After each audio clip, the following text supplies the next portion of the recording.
Okay, so magandang araw po mga ka-super. Welcome back po sa ating channel. By the way, ako nga pala si Mr. Jason Ariel Andrade, isang HR Generalist Officer, isang Safety Officer at former First Aider po.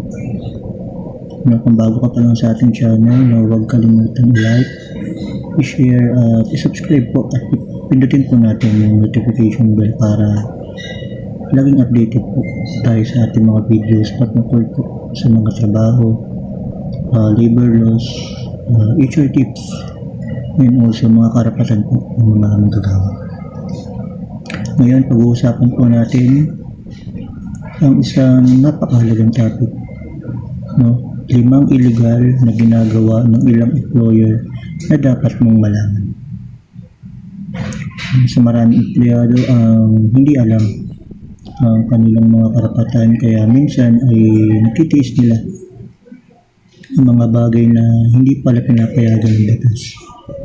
Kung tandaan, hindi lahat ng ginagawa ng employer ay automatically legal.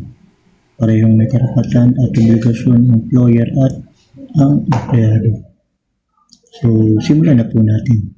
Magandang araw po sa inyong lahat. Ako po si Mr. Jason Ariel Andrade, isang HR Generalist Officer, isang Safety Officer, and also a former First Aider. Ako po ay gumagawa ng mga video content patungkol sa tips sa trabaho, tips sa safety, tips sa first aid, at marami pang iba katulad ng pagtulong at pagbibigay ng serbisyo sa kapwa. A leader, a friend, and a servant.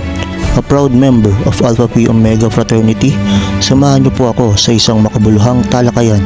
Kung nais ninyo ng mga ganitong video content, huwag kalimutang i-like, i-share, i-subscribe, at i-click ang notification bell upang palagi kang updated sa ating mga videos. Tara at ating alamin, himayin at pag-usapan sa HR Ariel Super Riel TV.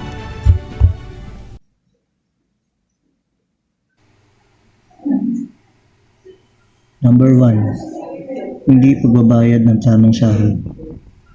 Kung ginagawa mo ang iyong trabaho, dapat ka makatanggap ng tamang sahod ayon sa napagkasunduan at of course minimum wage na itinakda ng inyong lugar. Hindi maaaring basta-basta bawasan ang iyong sahod ng walang legal na basehan o ng pahintulot kung kinakailangan ng batas. Kapag palaging delayed ang sahod o kulang ang natatanggap ng walang valid na reason o mga dahilan, maaari itong maging paglabag sa labor laws. Pangalawa, hindi pagbibigay ng mandatory benefits. Ang mga qualified na empleyado ay dapat may register at mahulugan ng mandatory government contribution tulad ng SSS, PhilHealth, at Pag-ibig Fund. Hindi rin dapat ipagkait ang mga benepisyo itinakda ng batas kung sakop ang empleyado. Number 3, illegal dismissal. Hindi maaaring tanggalin ang empleyado dahil lamang sa personal na galit, chismis, o walang sapat na dahilan.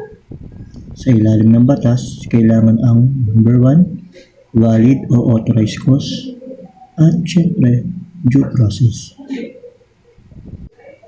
Karaniwang bahagi ng due process ang pagbibigay ng tinatawag nating notice to explain, pagkakataong makapagpaliwanag ang empleyado at nakasulat na desisyon.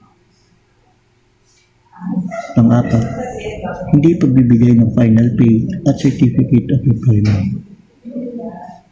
Kapag nag-resign o natanggal ang empleyado, hindi ibig sabihin ay pwede nang i-hold nang walang dahilan ang kanyang final pay. Gayon din, maaaring pumili ang empleyado ng certificate of employment sa ilalim ng alintuntunin ng DOLE. Dapat itong maibigay sa loob ng makatwirang panahon kapag ito ay na-request. So, according to DOLE, dapat ito ay maibigay ng 3 araw. Number 5, pinipilit ang empleyado na mag-resign. May mga employer na nagsasabing Mag-resign ka na lang kaysa tanggalin ka namin. Kung ang resignation ay bunga ng pamimilit, pananakot o hindi kusang loob, maaari itong magkaroon ng legal na implikasyon. Ang resignation ay dapat kusang loob at hindi sapilitan. Paalala, hindi rin tama na abusuhin ng empleyado ang kanyang karapatan. May obligasyon din ang bawat manggagawa na number 1, sumunod sa company policies. Number 2, pumasok ng tama sa oras. Number 3, gampanan ng maayos sa trabaho. Number 4, igalang ang employer at kapwa empleyado. Maganda ang relasyon sa trabaho kapag parehong sumusunod ng employer at empleyado sa batas. Ano ang dapat gawin kung may paglabag? Kung tingin mo ay nilabag ng iyong karapatan, number 1, makipag-usap muna ng maayos sa HR o management. Pangalawa, itabi ang mga dokumento tulad ng kontrata, payslip, attendance record, at iba pang ebidensya. Pangatlo, kung hindi maresolba, maaari kang humingi ng payo o tulong sa Department of Labor and Employment o iba pang ahensya depende sa sitwasyon. Lesson of the day. Ang kaalaman sa batas ay hindi para makipag-away. Ito ay para maprotektahan ng sarili, magkaroon ng maayos na relasyon sa trabaho, at patiyak na parehong sumusunod sa batas ang employer at empleyado.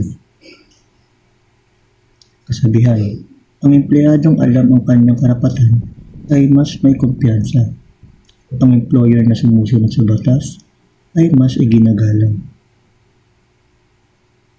Yun lamang po. Maraming salamat po sa inyong panonood. Kung may natutunan ka, i-like, share at i-subscribe ang ating channel.